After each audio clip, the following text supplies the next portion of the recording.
بسم اللہ الرحمن الرحیم۔ حکیم الاسلام حضرت قاری محمد طیب صاحب رحمہ اللہ بیان فرماتے ہیں کہ حدیث پاک میں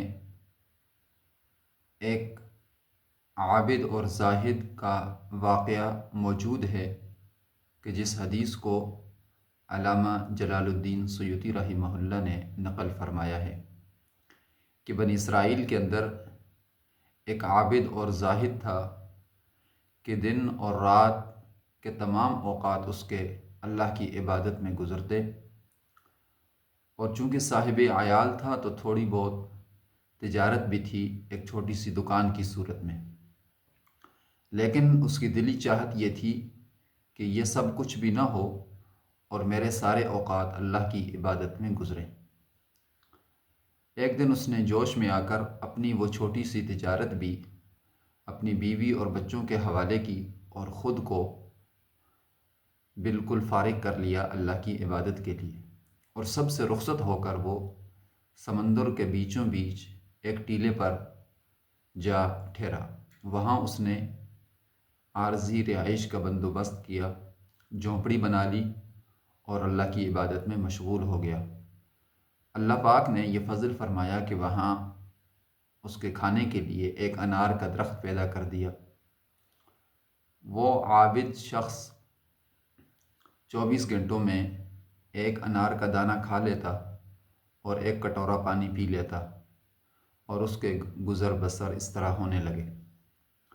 یہاں تک کہ 500 سال اس نے اللہ رب العزت کی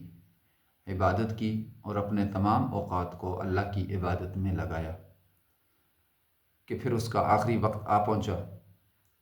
تو اس نے اللہ رب العزت سے دعا کی کہ یا اللہ، میں نے تیرے فضل سے، تیرے کرم سے ساری زندگی تیری عبادت کے اندر گزاری، اب میری آخری خواہش یہ ہے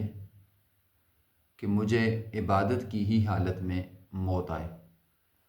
اور میں تیرے سامنے سجدہ ریز ہو جاؤں، میں تیرے سامنے سجدے میں پڑا ہوں کہ مجھے موت آئے،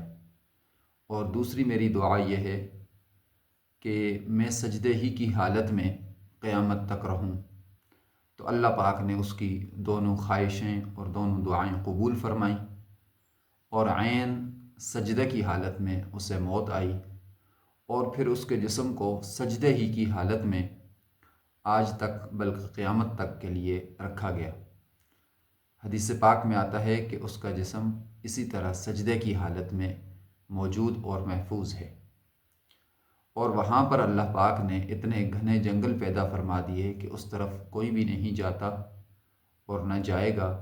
اور وہ یوں ہی سجدے کی حالت میں قیامت تک رہے گا، اور قیامت کے دن وہ سجدے کی حالت میں اٹھے گا۔ پھر محشر کے قیام کے بعد اللہ پاک سے فرمائیں گے کہ اے بندے، ہمارے فضل و کرم سے جنت میں چلا جا، اور فرشتے اس کو جب لے کر جانے لگیں گے جنت کی طرف تو وہ کہے گا یا اللہ پاک، میں نے اپنی ساری زندگی تیری عبادت میں گزاری، تو آج میں اپنی عبادت کے بدلے میں جنت جا رہا ہوں۔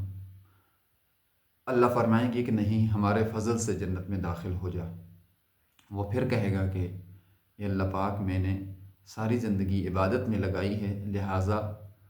آج میں اپنی عبادت کے بدلے میں جنت جاؤں گا۔ تو اللہ پاک فرشتوں کو کہیں گے کہ اسے ایک جہنم کا چکر لگوا کر لاؤ، اور 500 سال کی مسافت سے، یعنی جہنم سے 500 سال کی مسافت کا فاصلہ ہو، دور سے اس کو جہنم کا چکر لگا کر لاؤ، یہاں تک کہ اسے 500 سال کی مسافت سے کافی طویل فاصلے سے جہنم کی صرف ہوا لگے گی اور صرف اس کی تپش پہنچے گی تو اس کا جسم خشک ہو جائے گا اور وہ پیاس پیاس پکارنے لگے گا، یہاں تک کہ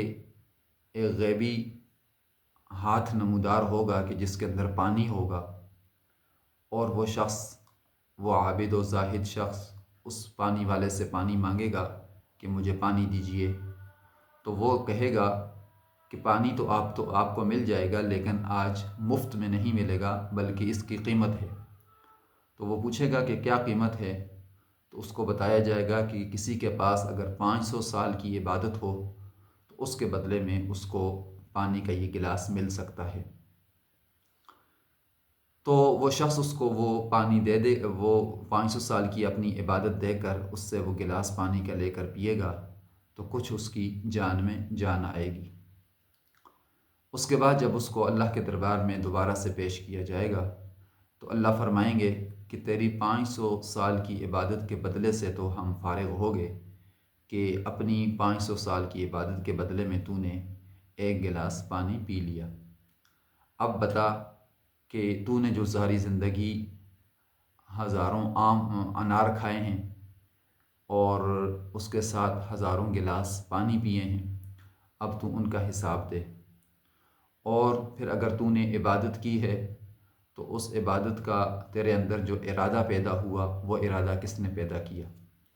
اور اس ارادے کے بعد عملی طور پر تو نے اٹھ کر عبادت کی تو وہ طاقت کس کی تھی، اس عبادت کے لیے تیرا جسم استعمال ہوا وہ جسم کس کا تھا، آنکھیں استعمال ہوئیں، تیرا دماغ استعمال ہوا، ہاتھ پاؤں استعمال ہوئے، تمام اعضاء وہ کس کے تھے، اور ان اعضاء کے اندر جو طاقت تھی، جو قوت تھی کہ جس کے بل بوتے پر تو 500 سال تک عبادت کرتا رہا، وہ سب کچھ کس کا تھا۔ جب وہ شخص دیکھے گا کہ اب تو میرا جنت میں جانا ناممکن ہو گیا تو وہ اللہ رب العزت سے عاجزی کے ساتھ معافی کا طلبگار ہوگا کہ میں اللہ کے فضل سے جنت میں جا سکتا ہوں۔ تو کوئی کتنی ہی عبادت کر لے، کوئی کتنی ہی محنت کر لے، وہ اللہ کے فضل سے مستغنی نہیں ہو سکتا، اور اللہ کے فضل کے بغیر اس کی بات نہیں بن سکتی۔ اس لیے کہ اگر ہم عبادت کرتے ہیں تو اس عبادت کے اندر بھی قوت، طاقت اور جو کچھ ہمارا جسم استعمال ہوتا ہے، ایک چیز اللہ کی دی ہوئی ہے، اللہ کی ملکیت ہے۔ تو اگر ایک ایسا شخص کہ جس نے ساری زندگی عبادت کی اور پھر عبادت کی حالت میں اس کی موت آئی اور پھر عبادت ہی کی حالت میں وہ قیامت تک رہا، اگر وہ اللہ کے فضل کے بغیر جنت میں نہیں جا سکتا تو کوئی اور کون ہو سکتا ہے کہ وہ اللہ کے فضل کے بغیر جنت میں جائے۔ تو لہٰذا انسان کو ہر حال میں اللہ کے فضل، اللہ کی رحمت، اللہ کے کرم کا طلبگار ہونا چاہیے اور خود کو اس سے مستغنی نہیں سمجھنا چاہیے۔ اللہ پاک ہمیں توجہ کی توفیق نصیب فرمائے۔